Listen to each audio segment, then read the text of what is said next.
Hello and welcome, listeners.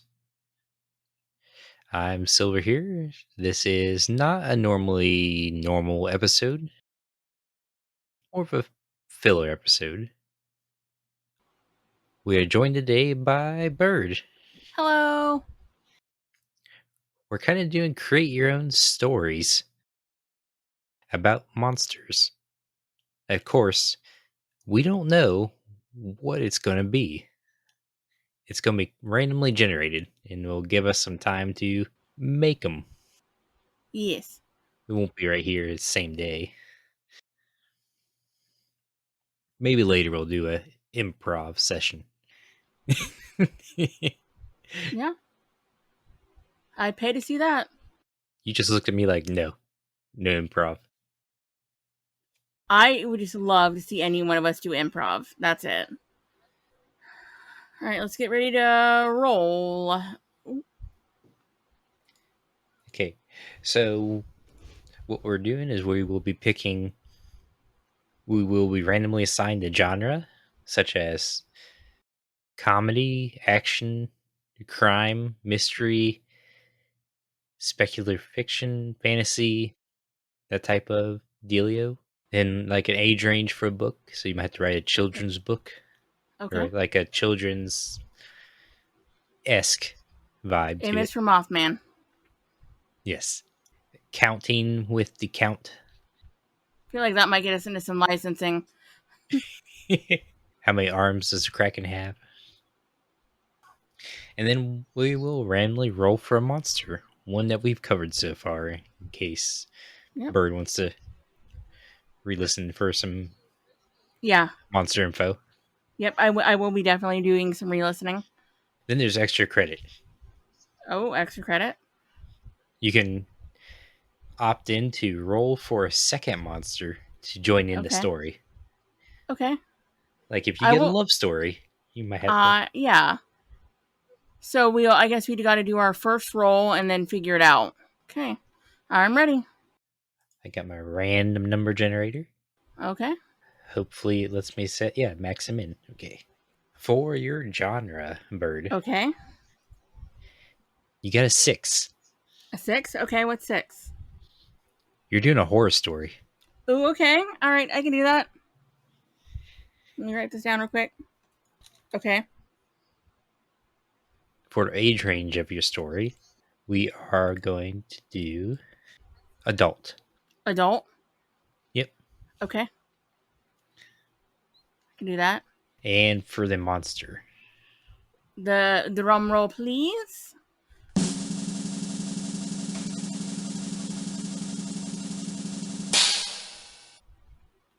38. So you got a low number. Yeah, I did. Oh, you're going to like this one. Am I gonna like it or am I gonna? Goblins. Oh my gosh, goblins! An adult goblin horror story. Oh my! I can run with this. I could do. I can. I can work some magic. You were, let's see, 1, 2, 3 away from Godzilla. Aw, I feel like Chaotic would eat me if I can. Okay. What number is Mothman? Mothman is low because we did it early. Mothman Yeah, is 28. 28. Okay, so it's okay. I knew it was like roundabouts the same ish area. Not, I wasn't sure how far off. But okay. All right. So yeah, I will also be trying to write a story. I'm not Okay. sure how well I'll do against an actual author. Okay. I can't wait. And then we will be reading our own stories. Okay. Should we come back in 1 week? Next Friday? Would you need more than 1 week I with your should be schedule? okay. I should be okay too. 1 week's the deadline then. And we're back. It's been a couple weeks for us, but for you guys, Yeah. it's only been like 2 seconds. Yeah. They'll never know that I was sick and had a whole bunch of problems. But We each now have our stories written. We did Yes. not consult with each other about We did anything, not. and the only person who's maybe read them before is chaotic. So, with that,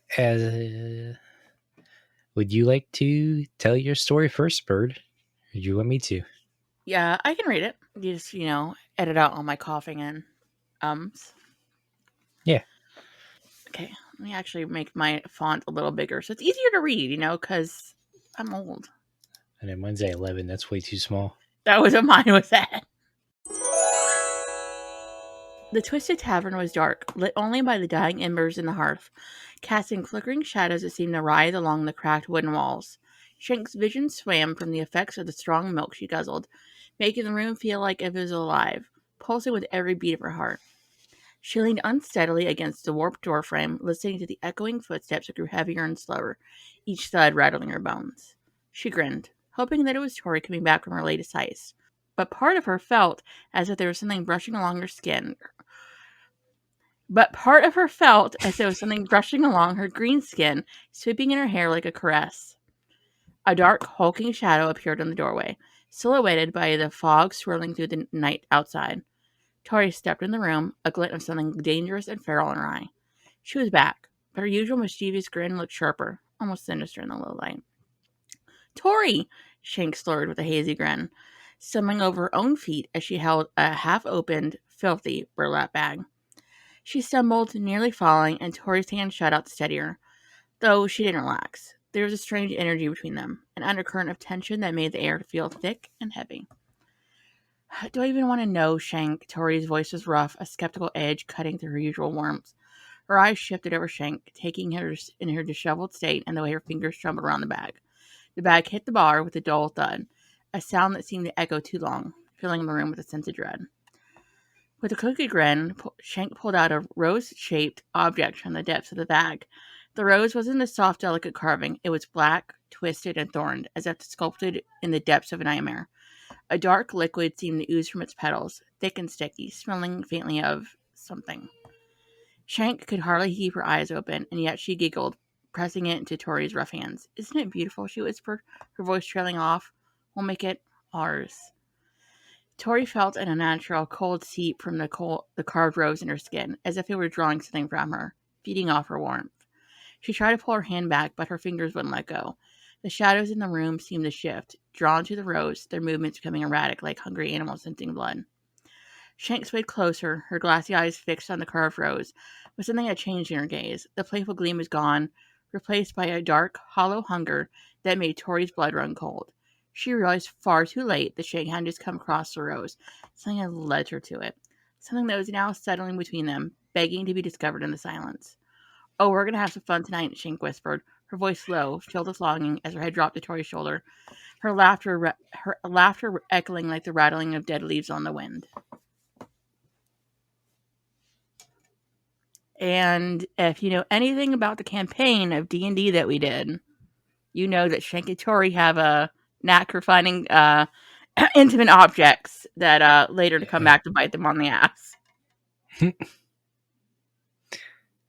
that's it. That's it. That's the horror story for Tori.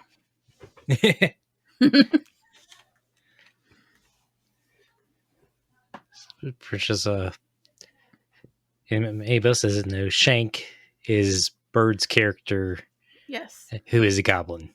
Yes, inspired by the Shank, if you understand. Yeah. Not same, just a wish version. Okay. It was a good story. Thank you. I am new to writing. Did your story have a title? No. I'm just going to title it The Rose. Mine, I just called The Barn Cowl Castle. Ooh, okay. All right. So mine is a bit Halloween themed. Uh-huh. I'm just going to read it as I got it written. Okay. It's that time of the year again, when the trees are changing, the temperatures are dropping, and the pumpkin spice gets brought out from the hidden depths of the cupboards. That's right, it's October, the spookiest time of the year. And this year, I landed myself an invite to the most exclusive role playing experience out at Barn Cow Castle. A castle that was made way back in the 1300s, that is now the local tourist destination and event location. This year's role playing theme is Knights and Monsters. We are told to wear the most acceptable cosplay fitting in the theme. Naturally, I had to dig through my closet to find an old cosplay that I did back in college. It was it wasn't much, just a wizard's robe and hat that still shone with its cosmic purple hue. I sent a picture to its event organizer, RC, and they sent back a message saying that the costume was acceptable. Now the only thing left on my list of prep work is to wait for the night that we are to play. It felt like I waited for weeks, but only had to wait a couple of days, as it was already the last day of the month. That's right, Halloween. The day that they say the veil between the natural and supernatural worlds are at its thinnest. That is why RC chose this day to gather everyone. They said that it would be much more fun this way. After a short walk from the parking lot to the door, I made my way inside. There were signs put up pointing to the great hall where everyone was to meet up. As I opened the doors, I was hit with a breathtaking sight, as it was like I got transported back in time with how extravagantly it was decorated. It was well lit by chandeliers, and there was much food left on the tables, with nameplates for us. It wasn't just the food at the tables, though.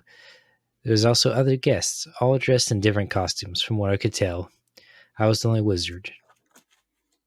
But there also seemed to be a relatively short knight in full plate mail carrying a pike with an orange tip sitting at the head of the table, two princesses that looked so much alike they could be twins, a archer with a cane that was bow-shaped, idling and standing and chatting away, and what I could only assume was a barbarian in an outfit that reminded me of the old TV show Connor the Barbarian. So pretty much animal pelt pants and shoes, no shirt, and a big axe, also with orange rubber markers, like the knight's pike. I found my seat at the table near the knight, and an empty seat that looked like it was for the last guest. The name tags only displayed our chosen names and class related to our cosplay. Mine said the Wizard Sif, as that was my chosen name, and the seat that sat empty next to me displayed the class as a rogue and the name of Shank. There's our theme. Yeah. But as time crept on and everyone finished their meals, Shank was nowhere to be seen. Then the knight who had sat quietly at the dinner table, the knight who had sat quietly all dinner, stands up and moves to the center of the room, where there was a gong that I had not noticed before set up. As we all watched them, they swung back the pike and smacked it into the gong, making it ring throughout the castle. "Hear ye, hear ye!" screeched the little knight. "We are gathered here today for a role-playing experience like none you have ever faced in your lifetime, and possibly never again. I shall be your game master this night. Now I hope you all brought your shiny math rocks with you, cause it is now time for some adventuring. Gather round the gong. We shall begin," they said. They then proceed to throw a tablecloth over the gong, and when he pulled it back, it revealed a gaming table setup with figures of us and a blank map. We all stepped up to the table and found our characters, then proceeded to play throughout the night. Things were looking good for us as a group. We found some nice items, ended up defeating a dragon that was set up as the big boss, and even wiped out an encampment of goblins. The GM did not seem too pleased that we did this. After the game was over and everyone was getting ready to go home for the night, RC spoke up. "I'm glad you all had a blast, but as midnight is approaching, it's time for the last event I have planned for you all, and that is a game of tag.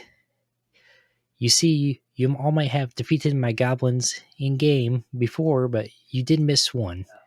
I dare say it's the most important one, and that is my daughter Shank.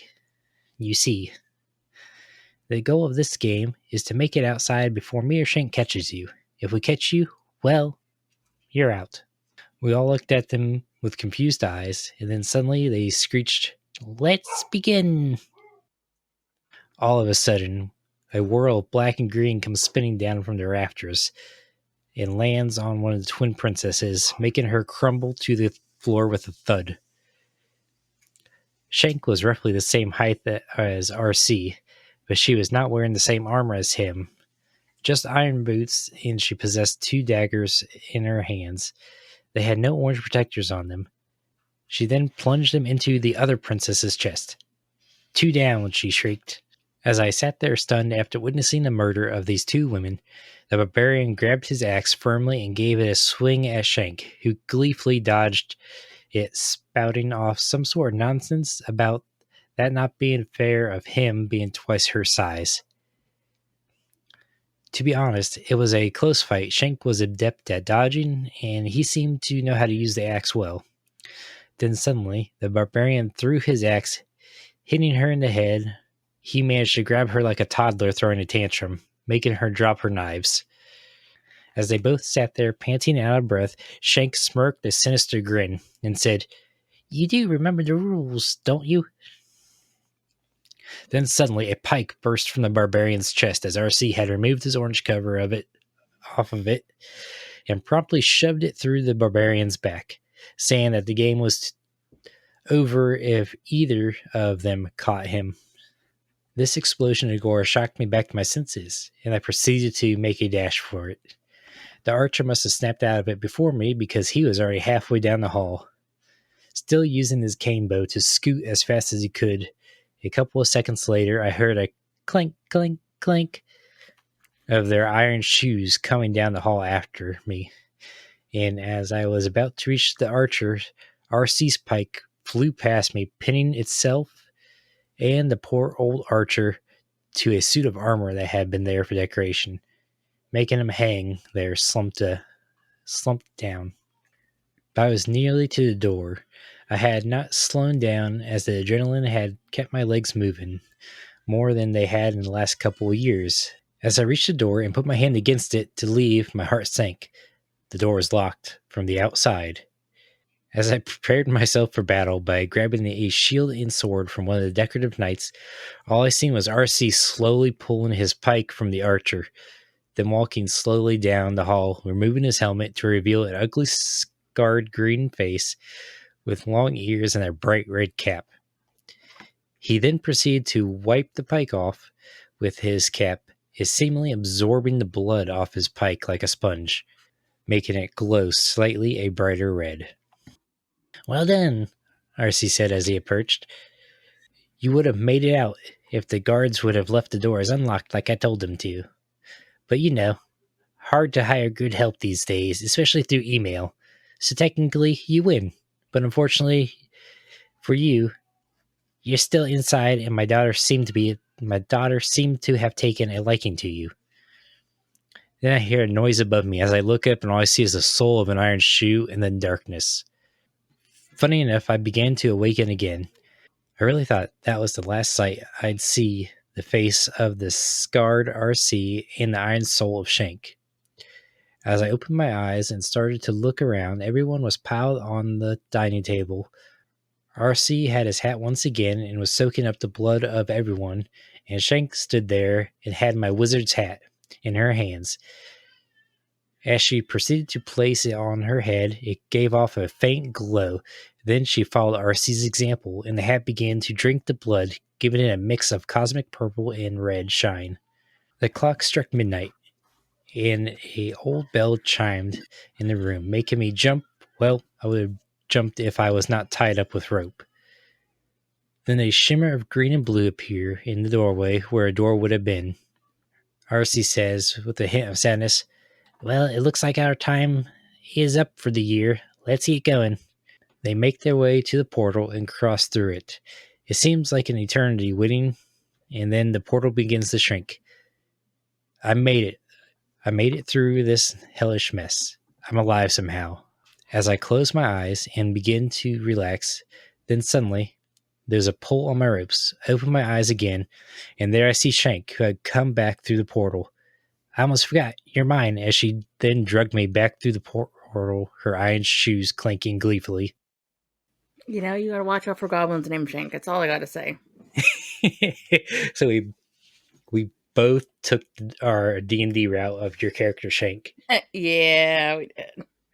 But I was basing my Shank off a regular goblin who was this was like her initiation for becoming a red cap, which is a different type of monster categorized as a goblin. Ooh. That's why their hats absorb blood. Yeah. And Shank now has a red cap, but it is a wizard's hat. I love that. I think it was very good for you not writing stories that often. It was worded weird in some places. I noticed as I was reading it. It's something I tell, so it's like off topic, but when I'm doing my peer reviews, I always tell people to read their story out loud because then you'll hear yourself catch parts. You're like, oh, okay, that doesn't sound. But it was very good. Thanks. Yeah, I said I'm not used to writing stories per se, but I figured this would be a fun exercise just to. You did very well. And this is just fun goblin related stories. They're not. Yeah. They're not. They don't have to be mythically accurate. Mm-mm. I just want to throw some small details in there about red caps and such. Yeah, like I caught that and I was like, oh, okay, all right. Did you catch uh, RC's name? Is RC because it's red cap? Yeah, I was like, I hit like once you got to the red, I was like, maybe I'm thinking too much of this. And then when you got to the part of when in the blood absorbed, I was like, oh, it is. Oh, we could call this episode A Tale of Two Shanks. Yeah, I like that. I tried to go for graphic horror, Yeah, and yours is more psychological situational horror. Yeah, relationship horror, yeah. As you know, like I said, those who know about Tori and Shank, you know that their whole relationship is a horror story. which would be me, you, chaotic, and like three other people. Mm-hmm. Alrighty. Well, hope you all enjoyed our story. We'll have more guests on doing their stories and themes uh, at an irregular interval because this is kind of a filler for you. I can't wait for more of them. With that, have a good night, evening, day. Chaotic with the outro. Bum. Thank you for listening to the Monsters, Myths, and Mayhem podcast. Silver and Chaotic take you into the depth of the lore and discuss how these legends could affect modern day society.